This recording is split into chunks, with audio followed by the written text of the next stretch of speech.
Hey everybody, welcome back to the 600 level. I am Jose Tabuada. He is RJ Stacy, and we're back with our second episode, feeling a bit more structured this time around and a bit more confident, I think, with what I we hope got. so. Yeah, I think so too. I hope so as well. I hope But so.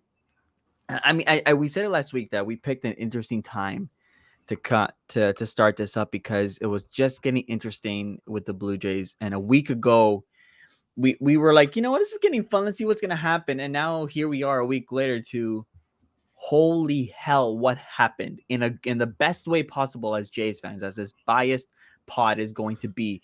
They're first in the wild card spot. They're first in a wild card race. The first wild card spot. They were 2 or 3 games behind when we last recorded. Yeah. Behind Seattle, behind Oakland, and then of course the Red Sox and the Yankees taking the top 2 spots. And now, as it stands, just before the second game against the Rays will start, which of course we're going to talk about what happened in the recent weekend a little bit. Now Boston's out of the wild card spot. Yep. New York crept back in. That's because the Sox, because the Sox lost last night. Seattle and Oakland trailing 2 and 2.5 respectively. Holy crap, RJ! I I still can't believe it, man. Like even 2 weeks ago, maybe 3 weeks ago, I thought this team was in the dust. That's Just it. like almost given up, Yep. like completely. And now what have they won like 11 out of 12 or something ridiculous? Even more than that, maybe. They're 15 of the last scoring. 17. Yeah, it's just It's incredible. 15 of the last 17. I'm pretty They sure it's scored 15 of the like last 17. 112 runs against the Orioles. I believe I read on Twitter yesterday that they're now averaging 8.5 runs in September. This is ridiculous. Do Oh, you know they how lead the stupid league that in sounds? everything in September. Like everything. Like I every just, hitting stat you can think of. I Base just stats, want to, I analytics just, stats, like all of them. it's nuts. And I personally want to meet the man in white in center field and thank him for all his hard work that he's been doing, has been giving these Blue Jays across the board. Yeah, you can continue. I don't know if you have anything else to add. It's just holy crap. It's just crazy. The team's just clicking on all cylinders. We were talking about that right before we started It's working. taping. It's just And I the feel like it's, rotation, the bullpen, the yeah, bats. The bats are just on like on yeah. a tear that I've never seen before. And I Like want this to is give just incredible. credit to bats like Valera. I mean, Oh yeah. he was a name that people were like kind of iffy up and down, and now he's finding his clutch hits. He's bringing home runs. I think he's even like went a yard a few times, and you're going, well, that became a little sneaky addition to the infield if needed. And yeah, like you said, I feel like it almost feels like a complete lineup where you don't worry about a hole, you don't worry about who may not get on base. I guess it depends on who starts. Like even guys like Jake Lamb who come out and over and contribute over the weekend in Baltimore, and you're going, okay, that works, I guess. And Sure. it's big, especially when you have guys like Springer who's still shaky, who's still up and down, and they're still contributing, and knowing that even if he was in the line, it'd be even deadlier. Obviously, he's still playing. He's contributing. He's DHing tonight against the Rays. I believe he's DHing against tonight against the Rays, and it just works. It's just there's something about it that works, and you got to give credit to the hitting coach as well. It's just been something's clicking. Something is clicking as we get down to the last 2 weeks. Yeah. Um, 20-ish games, 19 games, 18 it's games. There's not a it's lot left. there's not a lot And they left do at have a all. tough schedule, but they have a schedule that can be favorable for them if they play very well. Yeah, We will get to that. But over the last like 2 weeks, where they score double-digit runs pretty much every single game, they get no hit for 6 innings and then score 11 runs on 11 hits in the seventh inning. Like, who does that? yeah. I Who just want does to that? let's just I want to point out, since the loss against Baltimore on Friday, the no hitter until they scored 11. So 11, they won the first game of the doubleheader 11. I don't know, it was the second. It was the That was second the game. second game of the doubleheader. After Regardless, I think they dropped like 12 in the first half of the doubleheader. I yeah. think So in the first game, they were down by a lot, came back to win 11-10. Somehow, it's stupid to say that. Thank goodness, because it's Baltimore. The team was already eliminated from Yeah. playoff contention. The team was so dead in the basement in the American League East, and it somehow felt like a relief that we came back from that. Obviously, like RJ said, the no hitter, um, through 6, and then coming back in the 7th because of the doubleheader. That was 11-2. 11-2. So 22 runs in a day. I just realized In 22 runs 14 in one innings. day. Not even In two four full games. in 14 innings, right? In 14 innings, 22 runs, and then the next day, 22 and 9. winning 22-7 on Sunday, which is I just realized they matched their Saturday total in a shorter span, Yeah. which is stupid. And somehow this is gonna be hilarious to say, but I ended up being pissed off that it was only 22. Oh Their yeah. their their most runs scored in the game is 24, 1978 against Baltimore, hilariously enough. And the last time Baltimore got smacked around that much was in 2007. Well, one of the bigger times, 2007, when the Rangers went to go visit them in Camden Yards at 130-3. I was hoping for nearly the same result because I said, you know what, just have at it. So, anyways, 44 runs in 2 days, which now that you say that out loud, it's like, what happened? And of course, I mean, he also have guys like Steven Matz, who, even though he gave up a couple of homers here and there, Steven Matz still dominant on Sunday. And then He's obviously been they gave great me, lately. He's been he's very been, good. and it comes at a good time. He had a miserable August, July, and then all of a sudden he just comes right back up. I know his ERA dropped in the months of September significant. I'm gonna look that up now because again, like I just think like as we keep talking about what's been going on for this team in the last month, it's just like again, like it feels miraculously. Let's see here. Oh, I'm not even on. Yeah, I am on I, Steven Matz here. I think Go the on. last like 4 or 5 starts, like the mid to end of August to the beginning of September, maybe even a little bit early in August, he's been like had the second best ERA on the team. Yeah, He's just been incredible. He's yeah. basically saying, "Put me in the playoff rotation. I don't want to be the bullpen. Just just Put just me in the just rotation." just to show the difference, since like in the first half of the season, which again, I don't know if you count that before the All-Star game or maybe before the literal 162 mark, so Yeah, 81 games. Regardless, the first half of the season, I think it's seven and after the four, All Star game. I think that's the way seven they and do it. four, 7-4, not bad, but with an ERA of 4.72, in 76 innings pitched. Serviceable at best. He gave up 12. He gave up 12 home runs, 40 earned runs, um, which has been ridiculous. And then in the second half, 5-3, a 2.76 ERA, only he's given up 4 home runs and only 18 earned runs. That says a lot as to what has Pete Walker is a magician. He has turned into a magician, which is great. He has. I Which mean, which is really good. and when you have the bats that you have, and the pitching staff is pitching the way they are, then it's just who's going to beat you. You're not. It's not even that who's going to beat you. Who's going to come within 11 runs of you? Nobody. Yeah, Because you and got Alek Manoah throwing in one hitter at the same time of your team scoring 9 runs or 8 runs. And again, that's the next guy I think I want to talk about, and obviously we'll talk about the surprising result from last night in a little bit. But yeah, Alek Manoah, just he came to play. I mean, I remember even like when he was called up because of how the season was going back in June. What was it? June, May he got called up. People were going, "Oh no, he's probably screwed up." He screwed up. I mean, last night just showed 8 innings, like you said, 1 hit, 10 strikeouts. The slider came to play, and boy, did he fool some of the Rays last night. Really, really bad. And this season, I mean, yeah, a 6-2 record, 3.39 ERA, 102 strikeouts. Impressive as heck. Very impressive. 100 Ks already in his first season, which I maybe could have been done by a rookie, but it's still really good. With still, like, I think, maybe 2 or 3 more starts left before the season wraps up in Baltimore. Is it in Baltimore that they wrap up their season? I think so. I think so. He is the fastest Blue Jays player to 100 strikeouts. There you go. To I answer don't. your, I believe I heard that on the radio today. It's something along those I lines. And believe again, I like did. he just ended up being special. It's just I don't know what like I mean obviously it was a great call for him to be called up. Tonight it is Jose Barrios, who's been up and down since since He's been better the last 3 or 4. everybody's been getting better in the last 3 to Exactly. 4. But I mean we have to talk about last night's win. I mean eight runs against a team that was destroying the Blue Jays throughout the season just seems surprising. Again, this is a team that's expected to win the division. Um, I don't want to be that guy, but I'm gonna be that guy because I've been asking myself this. I was asking among friends, and now that RJ and I have this platform, I am slightly curious as to if it's doable. And I'm talking about the division title. I mean, if it keeps up the way that it does, obviously, knock on wood, this team can still collapse in the next few weeks, and it's over. And our season wraps up. We get ready for 2022. They're in the first. They're in the first spot in the wild card. A game up on the Yankees. In the division standings, they're 8 games back. They're 8 games back. The Rays' magic number for the division title is 11. Do you think it's possible or not that if this series goes well for the Blue Jays, and they have one more 3-game series against the Rays next week in Tropicana, the House of Horrors. If they take care of Tampa in both of those series, let's hypothetically, again, we're being very optimistic here, 4 out of 6. Is the division title still far-fetched?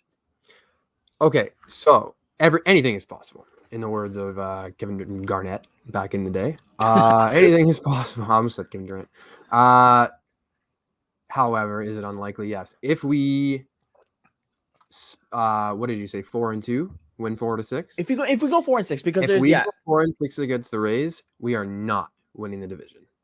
If we sweep the Rays, we could win the division, and that is the only way that I think that we can catch them. So I'm going to be that guy today. So you think that if the Blue Jays lose one game in any of those 2 series, it's over? I think it would be very difficult. You think even not even 5 out of 6, it has to be perfect? I think it would be very difficult if the Rays take a game from us, because it's almost like a 2-game swing if you beat them, right? So, because if we aren't playing the Rays, we have to win and they have to lose. So if we are playing the Rays, we can control our own fate. So if they go 5-6, that's fantastic. They have an outsider's chance at it. Even if they sweep the Rays, they have an outsider's chance at it. Because how many games do you say we have left? 6 games? With the Rays, after yesterday. Including tonight. We have 5. There's 5 games left with the Rays. 5 games left with the tonight's Rays. Game, tomorrow's game, and then next Monday to Wednesday. Yes, and they are currently down 8.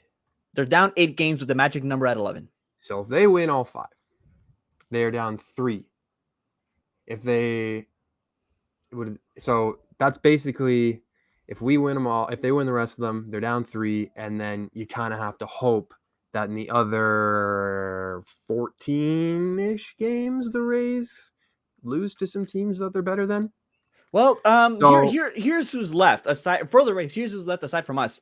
It's a 4-game series against the Tigers, the Detroit Tigers. As soon as the series wraps up tomorrow at Rogers Center, the Rays are out, going back to Tropicana to take on the Tigers, and then it's a 7-game homestand back at Tropicana after this series. So 4 games against the Tigers, 3 games against the Toronto Blue Jays, and then their last homestand is against the Marlins, a 3-game series.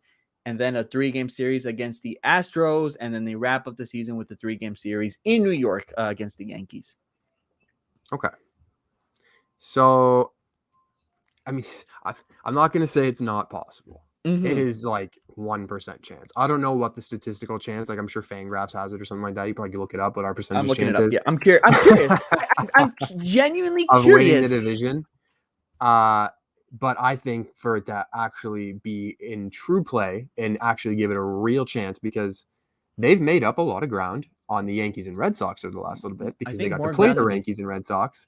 Now they're playing the Rays. If they win all the games against the Rays and give them that 3-game window to keep playing as well as they can and just kind of hope that the Rays lose a little bit, then I think they have a puncher's chance at it. If they don't win all the games, I think they're just kind of hoping for the wild card, which I understand. To anybody who listens to this, they have not wrapped up the wild card yet. We're just being that guy today.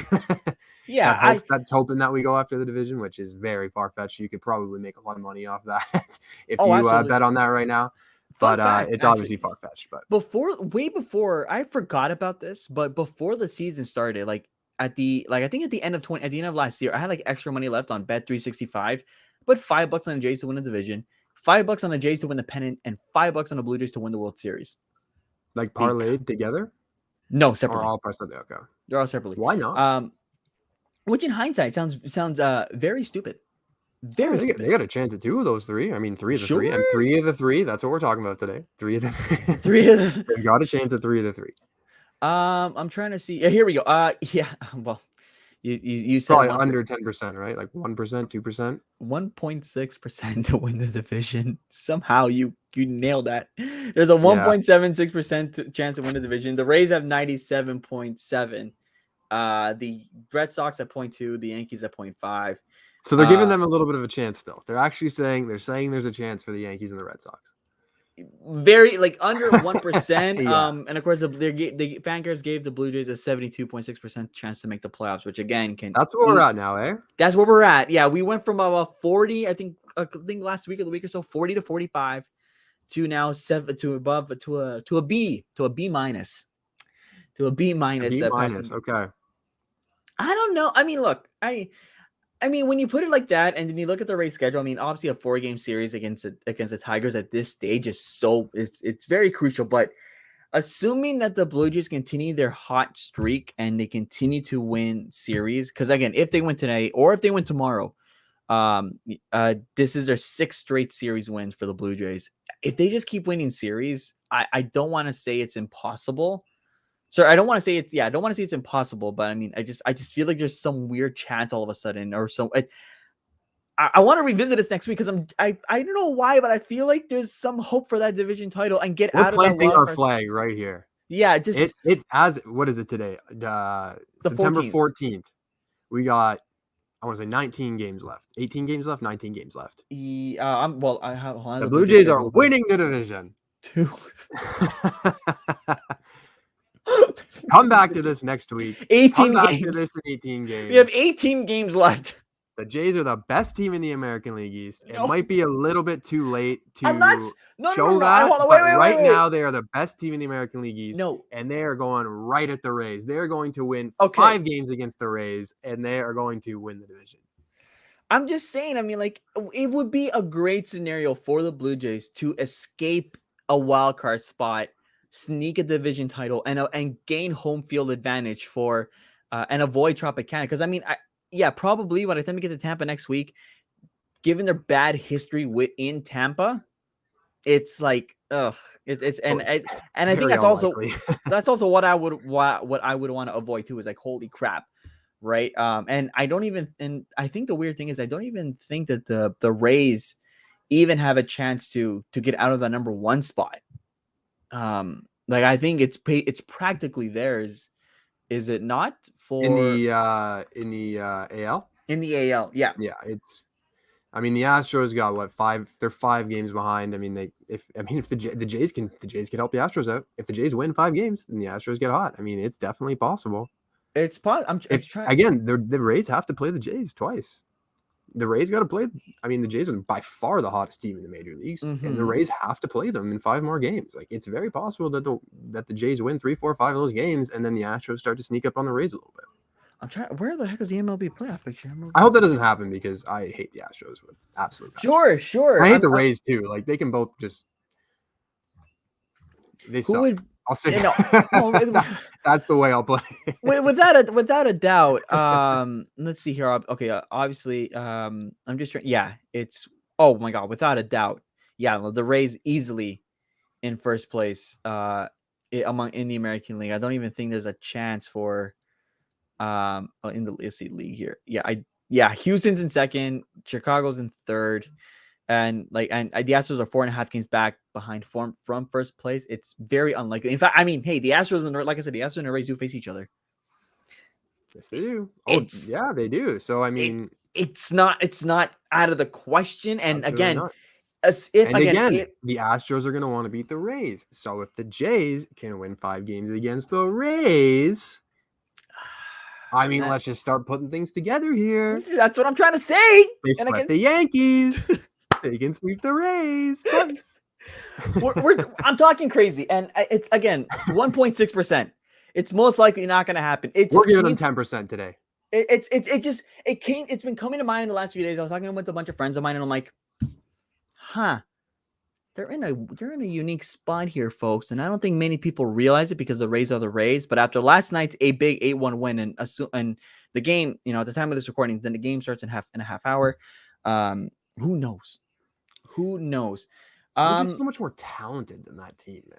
Like, they just are. in every way. In every way. They are up and down the roster more talented than the Tampa Bay Devil Rays. And obviously, hindsight 2020. I know there are so many games. There were so many games, especially in the first half, and obviously, some people have asked, what if we played a full season at home again, right? And obviously, 2022 we will again.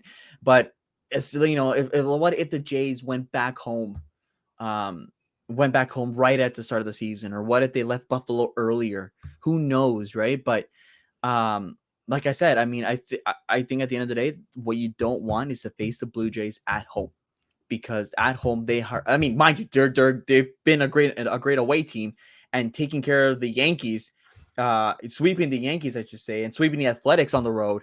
taking 2 out of 3 from Baltimore the first time, and then 2 out of 3 from Baltimore at the end of August. Yeah, that's something.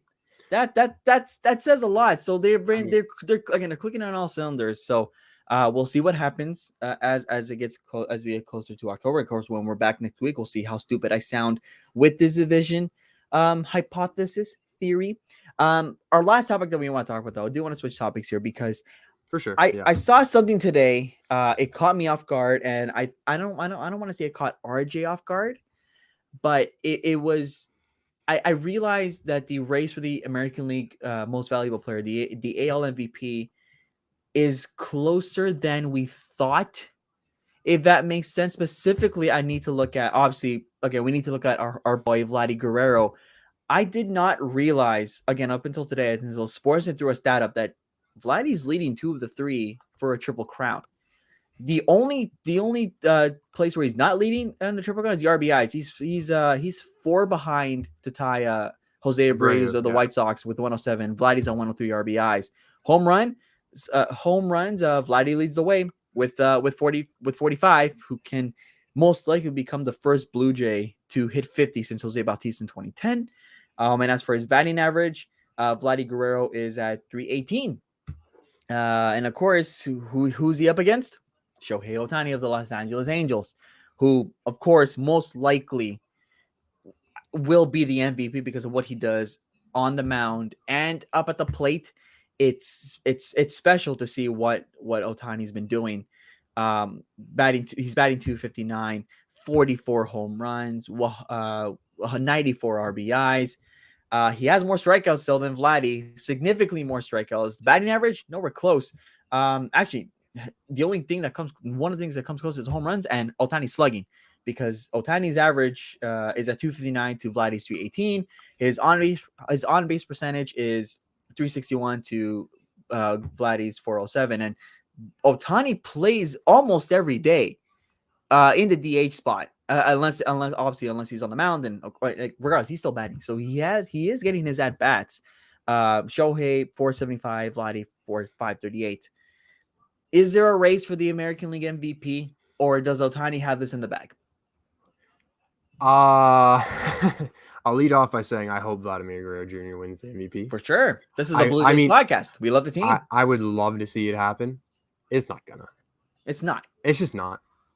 Unfortunately, any other season, like almost like literally any other season, even some of the Trout seasons, Vladdy might have won. Or how it's about just this? Not happening this year. Or if Ohtani was in the National League. Or if Ohtani was in the National League, Vladimir Guerrero Jr. would very likely win the National League MVP this year. He's the best hitter in baseball, bar none, in my opinion. Every single hitting stat, average, on-base percentage. I mean, other than slugging percentage that you just said that Ohtani leads in. I don't know if he still does after last night. I would have to check. Vladdy leads in slugging. So Vladdy passed him last night. So Vladdy passed Ohtani last night in slugging percentage. So even Ohtani doesn't even lead in that anymore. However, I'm just saying Vladdy leads across all three of those categories. Average, OB, on base, and slugging, and OPS. I'm just saying, Vladdy is right now, again, mind you, about I can't do my math right now. Obviously, Vladdy has more at bats, but I mean, yes, he does have way more. His stats are more padded than Ohtani's, but you can continue. He's not even just going for the American League Triple Crown. He's going for the Major League Triple Crown. He leads the major leagues in all of these if he catches Abreu. And honestly, if he wins the Triple Crown, I mean, it's a very, very, very cool thing.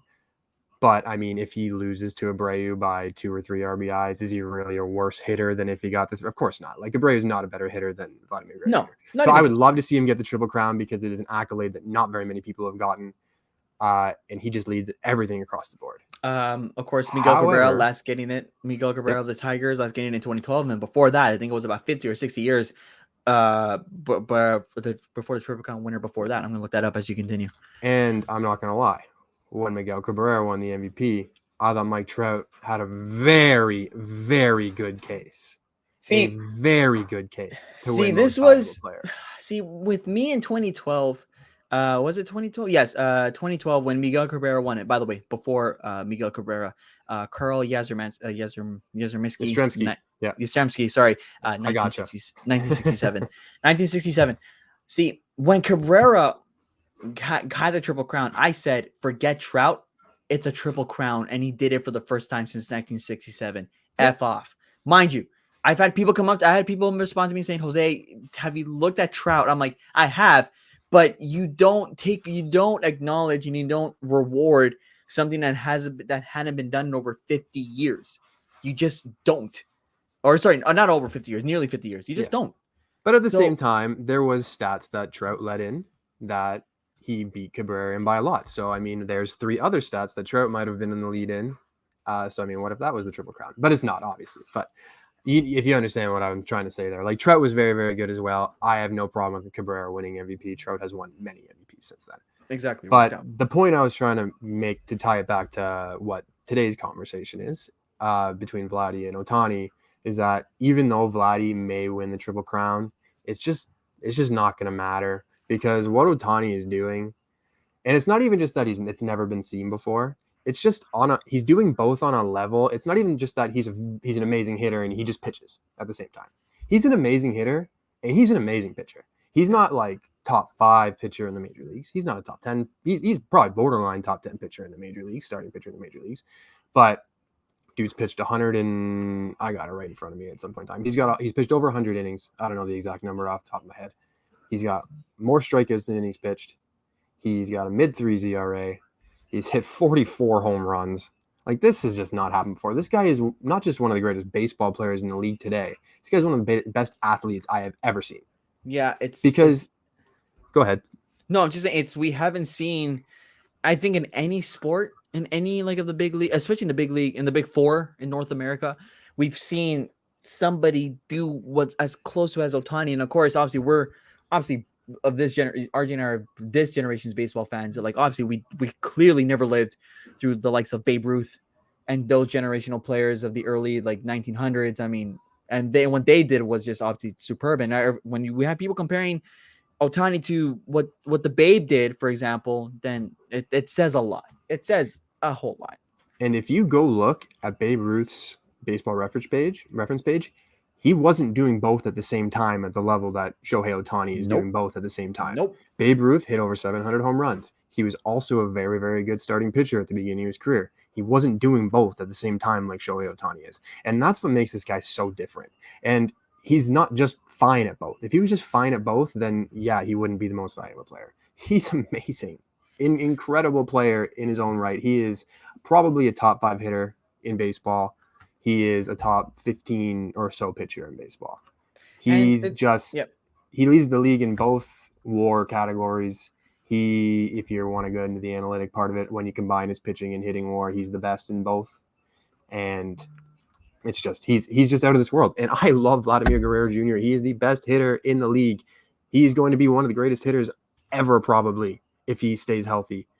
And we need to absolutely give this guy a 40-year contract and keep him in Toronto. This guy can never leave. He has to stay in Toronto forever. Give him all the money in the world. Give him all the money in the world. You know, we can talk about Robbie Ray and Simeon, but Vladdy is the one that you will 1,000% keep. That's not even up for debate. Yeah, but Shohei Ohtani is going to win MVP this year.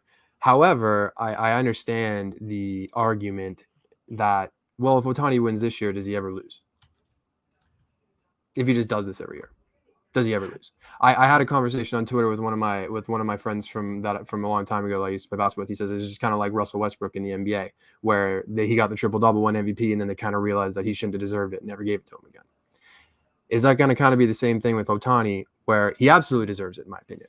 But if he wins doesn't win MVP this year, and he has a slightly lesser season next year or the same season next year, you just give it to him again?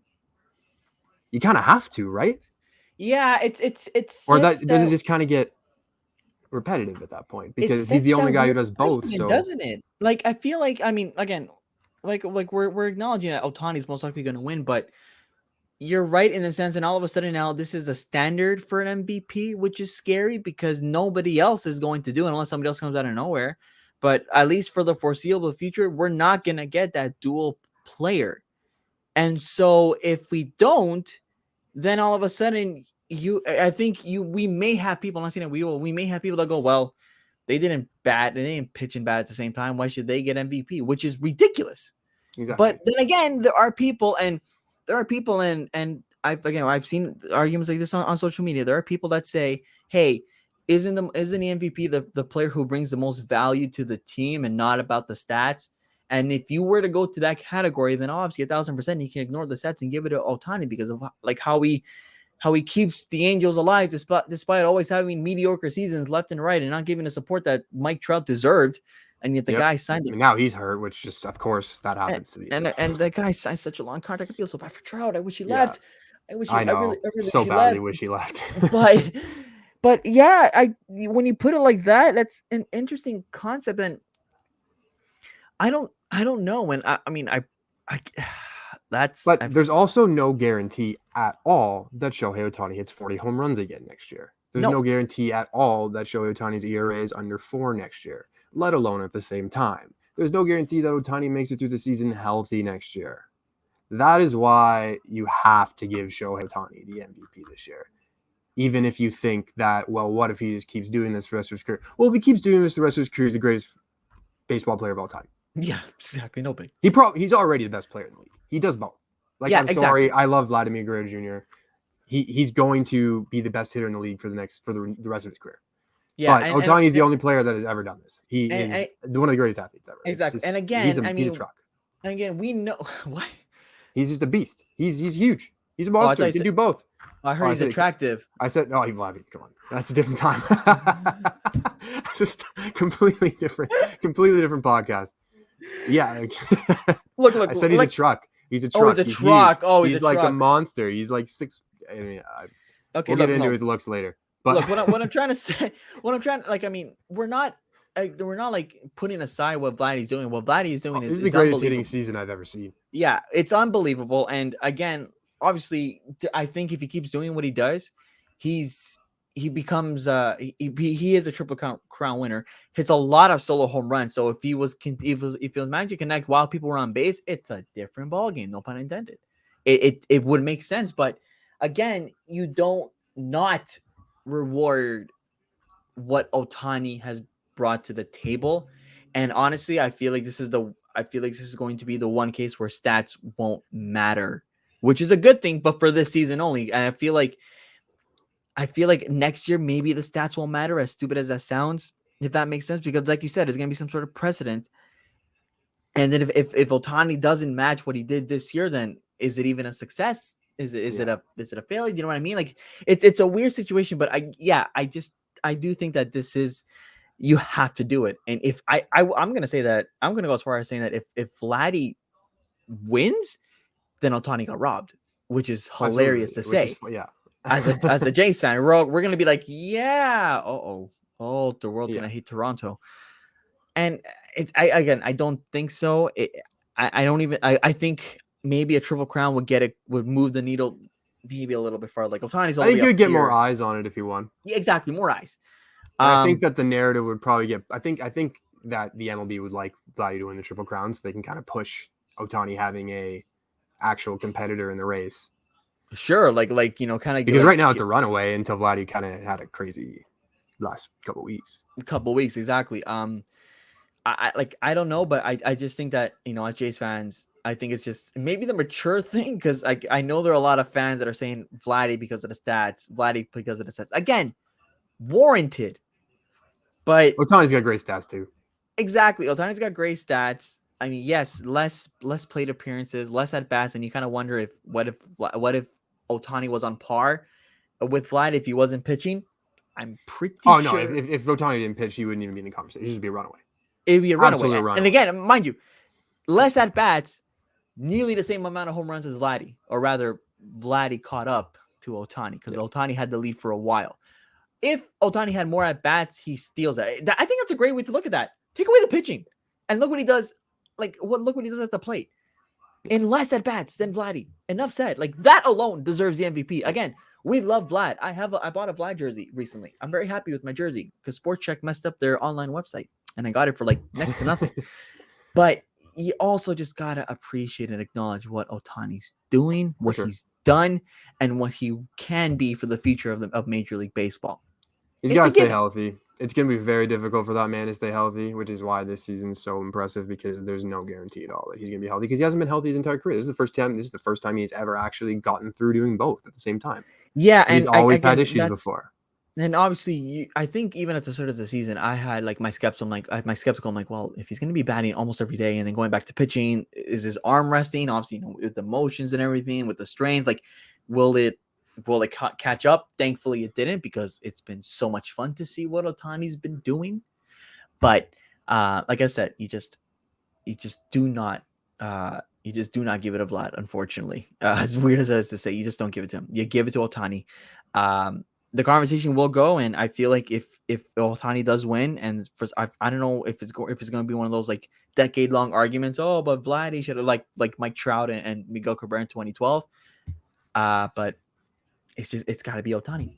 I just think it's got to be Ohtani. Yeah. I think yeah. Go on. I think outside of Toronto, the heat of the race might not be quite as. No. And again, people are fans. That's great. Of course. I mean, technically, we as a Jays podcast, I want him to win too. Yeah, as a Jays podcast, are we technically cool? I mean, I feel like there are some people out there that are gonna call us not fans because we're not like diehard. I don't know. There are people like that. I've met people that got like that got mad at me for not watching like a Raptors game, right, on a Wednesday night. I'm like, hey, that does not mean I'm not a fan. I'm just I just could not watch the game. I will say that if my earlier prediction comes true of us winning the division, and Vladimir Guerrero Jr. goes on a crazy tear, then we'll give him the MVP. If we win the division. No, probably not. No. Because at this point in time, in I don't think team record matters so much to the voters anymore. It shouldn't. I think after like it clearly did it for the Angels with Mike Trout. That's what I mean. The two of the last 5 MVPs, Mike Trout. I mean, Mike Trout's a bit of an outlier, but so is Shohei Ohtani. We're not on playoff teams. It doesn't matter that much anymore. I think that they would like the MVP to be on a playoff team, but I don't think that's quite as swayed as it used to be. Just like kind of win-loss record for pitchers they don't really care about that anymore ever since kind of DeGrom and them kind of don't get any run support. I mean, it's just kind of like that where I don't think they care anymore that much. And they might care a little bit. Like if two guys have the same stats, they might just go with the guy on the better team. But at the same time, like Shohei Ohtani doesn't have 1 to 9 of protection that Vlad has. No.